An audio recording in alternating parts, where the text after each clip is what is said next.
샬롬, 주님의 이름으로 사랑하고 축복합니다. 한 주가 시작하는 월요일입니다. 오늘도 말씀으로 한 주를 시작합니다. 본문 열왕기하 13장 1절에서 13절까지 말씀 보겠습니다. 유다의 왕 아하시아의 아들 요아스의 제23세에 3년에 예후의 아들 여호아스가 사마리아에서 이스라엘 왕이 되어 17년간 다스리며 여호와 보시기에 악을 행하여 이스라엘에게 범죄하게 한 느밧의 아들 여로보암의 죄를 따라가고 거기서 떠나지 아니하였으므로 여호와께서 이스라엘에게 노하사 늘 아람 왕 하사엘의 손과 그의 아들 베나닷의 손에 넘기셨더니 아람 왕이 이스라엘을 학대함으로 여호아스가 여호와께 간구하매 여호와께서 들으셨으니 이는 그들이 학대받음을 보셨음이라. 여호와께서 이에 구원자를 이스라엘에게 주심에 이스라엘 자손이 아람 사람의 손에서 벗어나 전과 같이 자기 장막에 거하였으나 그들이 이스라엘에게 범죄하게 한 여로보암의 집의 죄에서 떠나지 아니하고 그 안에서 따라 행하며 또 사마리아의 아세라 목상을 그냥 두었더라. 아람 왕이 여호아스의 백성을 멸절하여 타작마당에 티끌같이 되게 하고 마병 50명과 병거 10대와 보병 10,000명 외에는 여호아스에게 남겨두지 아니하였더라.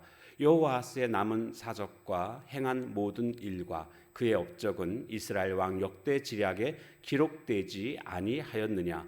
여호아스가 그의 조상들과 함께 잠에 사마리아에 장사되고 그 아들 요아스가 대신하여 왕이 되니라. 유다의 왕 요아스의 제37년에 여호아스의 아들 요아스가 사마리아에서 이스라엘 왕이 되어 16년간 다스리며 여호와께서 보시기에 악을 행하여 이스라엘에게 범죄하게 한 느밧의 아들 여로보암의 모든 죄에서 떠나지 아니하고 그 가운데 행하였더라. 요아스의 남은 사적과 행한 모든 일과 유다 왕 아마샤와 싸운 그의 업적은 이스라엘 왕 역대 지략에 기록되지 아니하였느냐. 요아스가 그의 조상들과 함께 잠에 이스라엘 왕들과 함께 사마리아에 장사되고 여로보암이 그 자리에 앉으니라. 아멘.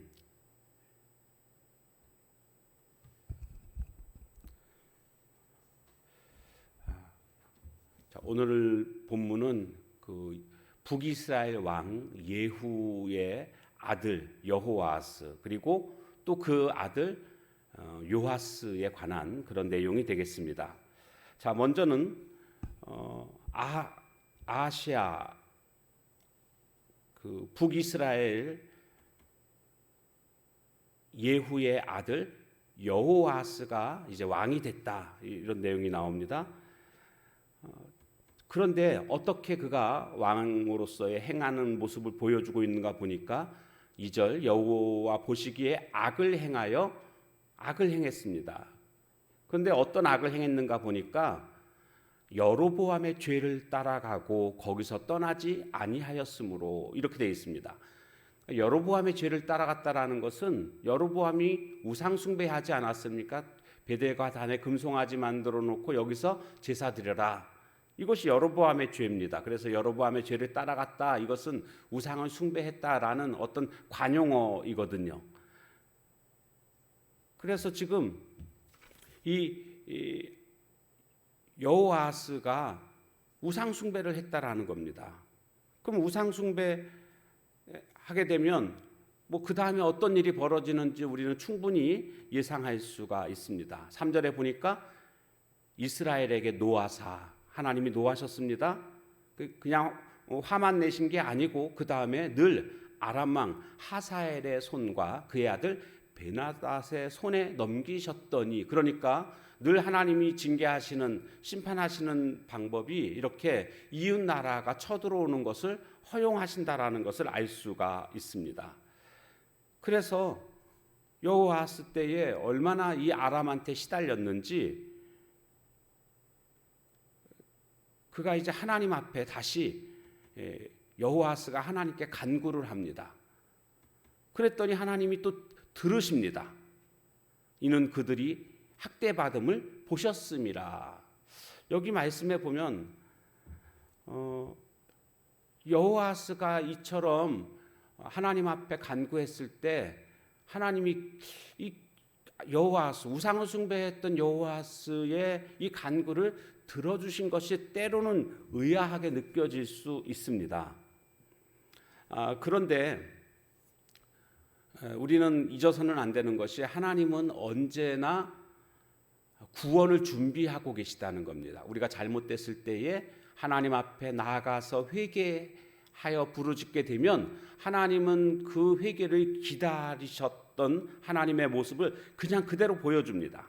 비록 여호아스가 악을 행하고 우상을 숭배했지만 그가 하나님 앞에 회개하니까 하나님은 그 기도를 들으시고 이스라엘을 구원해 주셨다라는 말씀이 나오고 있습니다. 그래서 5절에 보면 여호와께서 이에 구원자를 이스라엘에게 주심에, 여기 구원자는 뒤에 보면 이제 나옵니다. 바로 엘리사 선지자를 뜻합니다. 자, 오늘 이 말씀 속에서 우리가 좀 생각해 봐야 될 것은요, 여호아스는 자기 아버지 예후가 왕이 된 과정들을 생각해 보면 자신이 어떻게 행동해야 하는지를 역사 속에서 교훈을 얻어야 됩니다. 예후가 어떻게 왕이 됐습니까? 그것은 아합 가문, 그 아합 가문이 바알과 아세라 신을 섬기는 가문 아니었습니까? 그것에 대한 하나님의 심판의 도구로 하나님은 예후를 왕으로 그렇게 세우셨던 겁니다. 그러면 그 예후의 아들인 여호아스의 입장에서는 어떤 교훈을 얻을 수 있습니까? 우상 숭배하게 되면 이렇게 하나님께 징계를 받는구나. 이것을 교훈으로 얻어야 했을 것이고, 그래서 그는 왕이 된 다음에 결단코 여로보암의 그 길을 따라가서는 안 되는, 그것이 바로 올바른 그런 역사 속에서 교훈 아닙니까? 그런데 너무나 어처구니 없게도 여호아스는 여로보암의 길을 따라갔던 이런 모습을 보여주고 있습니다. 오늘 우리도 이것을 삶 속에서 어떻게 적용해 볼 수 있을까요? 나는 지난 시간들의 역사 속에서 교훈을 제대로 받고 있습니까? 혹시 잘못했던 것 때문에 하나님께 징계받았음에도 불구하고 그 잘못된 것들을 또 답습하고 있는 그런 모습은 혹시 있지 않습니까? 우리는 지난 역사 속에서 우리는 교훈을 얻어서 하나님 앞에서 올바른 삶으로 살아가는 그런 모습이 되어야 합니다. 이제 아람의 손에서 하나님께서 구원자를 통해서 벗어나게 해 주십니다. 그래서 전과 같이 자기 장막에 거했다. 자기 장막에 거했다라는 것도 관용적인 표현입니다. 이것은 바로 하나님의 평화가 임했다라는 그런 뜻을 가지고 있는 관용적인 표현입니다. 자, 그런데 문제는 어떻게 됐습니까? 여로보암의 집의 죄에서 그 후에 또 떠나지 않습니다.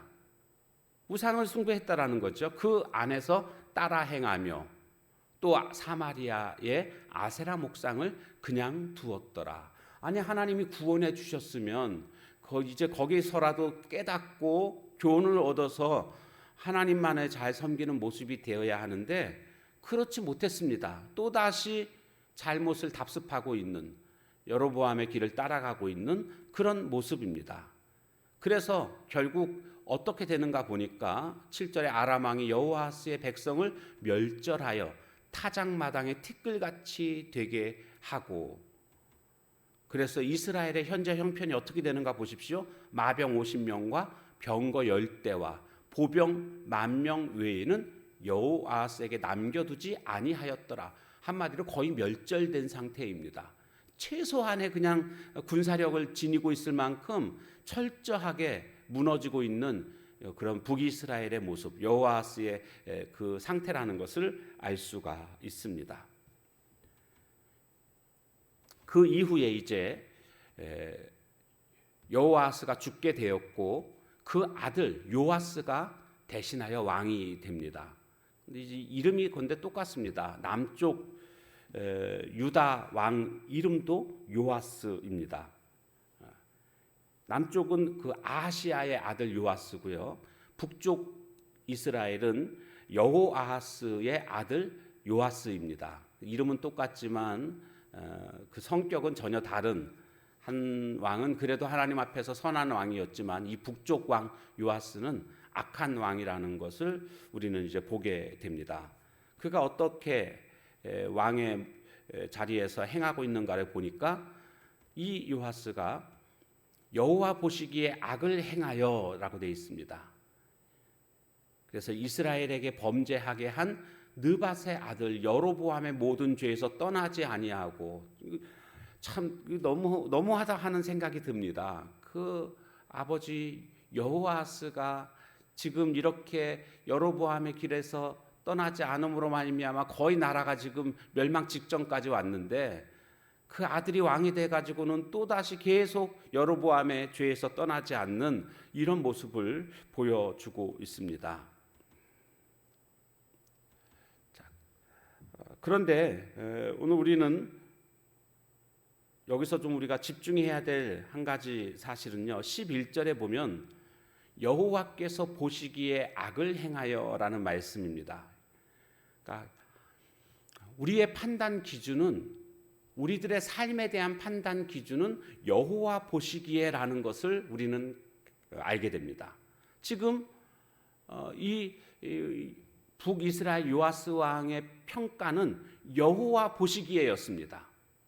그러니까 오늘 우리도 마찬가지입니다. 하나님의 백성인 오늘 우리들도요, 나 스스로 그냥 만족해하는 나의 평가가 중요한 게 아닙니다. 그렇다고 해서 다른 사람들의 평가가 중요한 것도 아닙니다. 우리들의 평가는 여호와 보시기에입니다.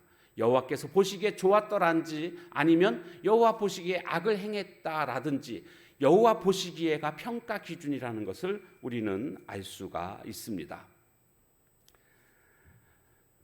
물론 요아스는요, 나름대로의 업적이 있습니다. 우리가 이제 뒤에 보면 그가 어떤 업적을 세우는가를 볼 수가 있는데,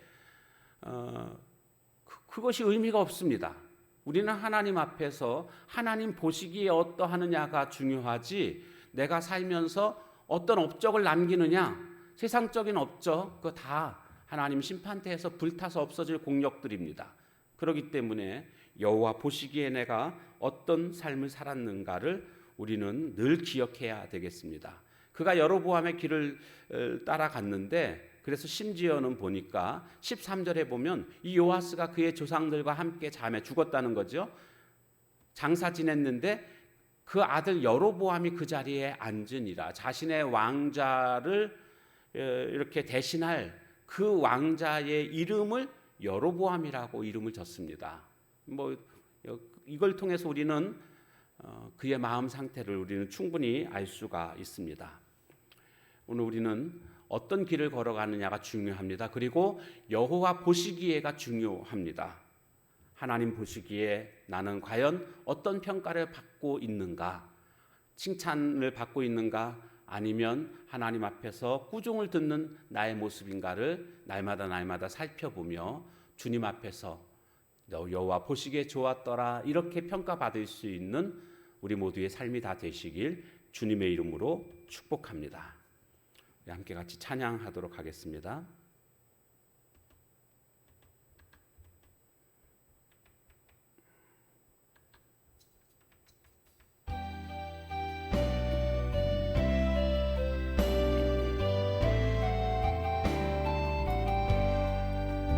유월절 어린 양의 피로 나의 삶의 문이 열렸네.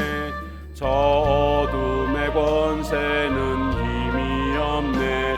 주 보혈의 능력으로 원수가 날 정죄할 때도 난 의롭게 설 수 있네.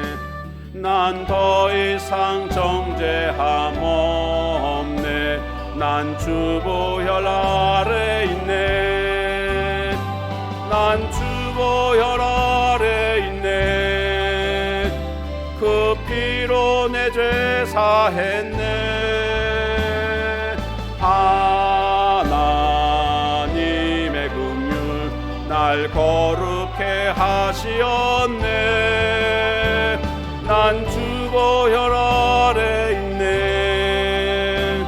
난 원수의 어떠한 공격에도 더 이상 넘어지지 않네. 난 주보혈 아래 있네. 난 주보혈 아래 있네. 그 피로 내 죄 사했네. 하나님의 긍휼 날 거룩해 하시었네. 난 주보혈 아래 있네.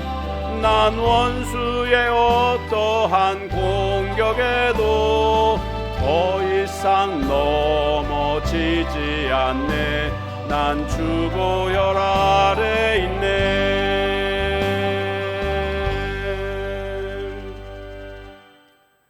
기도하겠습니다. 하나님, 지난 역사에서 나는 어떤 교훈을 얻고 있는지, 혹시나 잘못을 답습하고 있는 나의 모습은 아닌지 시간 돌아보게 되었습니다. 이제는 고쳐서 여로보암의 길이 아닌 다윗의 길을 걸어갈 수 있는 저희들의 삶이 되게 하옵소서.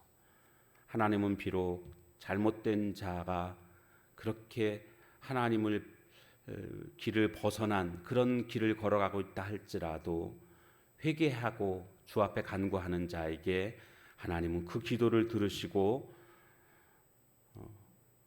응답해 주시는 그런 하나님의 모습을 보게 됩니다. 하나님은 지금도 하나님의 백성들이 돌아오기를 기다리고 계심을 깨닫게 됩니다. 주님, 우리가 잘못했을 때 곧바로 주님 앞에 회개하며 주님이 원하시는 그 삶을 살아갈 수 있는 저희들 되게 하옵소서.